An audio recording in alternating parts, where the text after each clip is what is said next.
What's up, everybody? So I am back to do another school project. Obviously, I haven't posted any videos since the last video I posted, which was actually a school project last time. But today, instead of talking about the four forces of flight, I'm going to be talking about how airplanes' wings produce lift. So you might have looked to the sky before and thought, how is that plane flying? Like, what exactly is going on to make those wings being able to take that plane off the ground? So for today, I'm going to talk about that. I have a little bit of a presentation here. As you can see right here, the picture behind is just an airplane taking off, which is fitting for, since we're talking about lift, and lifting is going on when a plane is taking off and then when a plane's flying, but really lift starts to happen when a plane's taking off. One of the big things with lift is that in order for lift to happen, it has to have movement.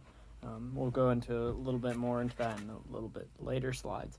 But during takeoff, you have a really high rate of movement going on, which is making the lifting action happen.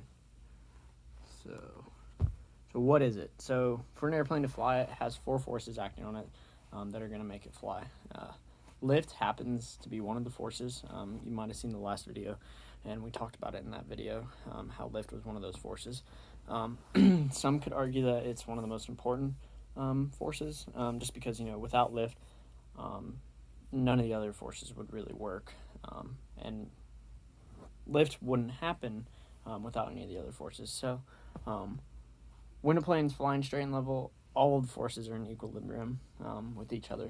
So that means like lift is going to equal weight when a plane is in equilibrium. And this is in a time when there's no changes in direction or speed. It's just straight and level flight, and everything's in equilibrium with each other.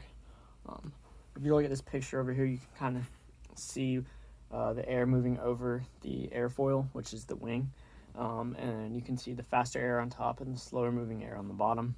And we'll talk about it in the next slide, actually, what exactly is going on in that picture. So it's called Bernoulli's principle. A physicist named Daniel Bernoulli discovered that moving water, when forced through a restricted area, the water will speed up and the pressure will decrease. So this is what happens when the air is forced over the top of the airfoil.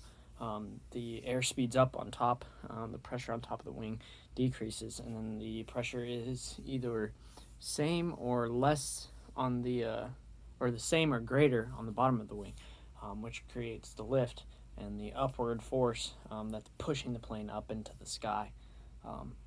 So that's how that happens. So, like I was saying in the beginning, we need movement in order for that wind to be moving over the airfoil. Not really wind, but air to move over. So for lift to be generated, the object must be moving through a certain fluid. No fluid means no lift. So like I just said, air is the fluid which the plane is moving through, which is the air is going over the wings making the lift. So like I was saying, there must be motion between the fluid and the object. If there isn't any motion, then there won't be any lift. So without thrusters or engines, anything to get it moving, there's not going to be any kind of lift. So the motion for a plane, in my circumstances, is produced by a prop, which pulls the plane forward through the air, and that's when the air moving over the wings starts to generate lift. Some planes it's a jet engine. Some planes it's two props. It's different for every plane, but that's what's pulling it through the air, making that movement through the fluid, which is the air. Right, so lift. Now that you know what makes a plane generate lift, the next time you look up to the sky, you can see the plane flying, and you'll know exactly kind of the science behind what's making it fly. Just some things to always remember. Just if there isn't any kind of movement, there's no way that lift's going to be produced. And then remember, it's always moving through a fluid, so that fluid is helping to make the lift. And in this case, it's air. That's the fluid. So yeah, thanks for watching. Stay tuned for more videos, and hope you guys have a great day.